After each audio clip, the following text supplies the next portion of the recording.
May isang single mom ang naghahanap ng mapapangasawa. Isang araw, nag-post siya sa Facebook para doon maghanap. Looking for, lalaking mapapangasawa. Yung di ako iiwan, di ako sasaktan, at yung may mahaba sanang alaga. Hihi, pabirong saad ng babae sa post. Kinabukasan, may nag-doorbell sa bahay ng babae. Pagbukas niya ng pinto ay may nakita siyang lalaking walang kamay, walang paa, at nakasakay sa wheelchair. Tinanong niya ito, "Magandang araw ho. Ano po sadya niyo?" Sumagot naman ang lalaki ng, "Nabasa ko yung post mo sa Facebook na naghahanap ka ng mapapangasawa. Pwedeng-pwede ako."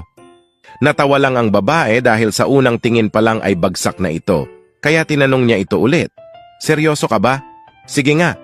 Meron ka ba ng mga hinahanap ko sa lalaki? Di mo ba ako sasaktan?" Sumagot naman ang lalaki ng, "Kita mo naman, wala akong mga kamay,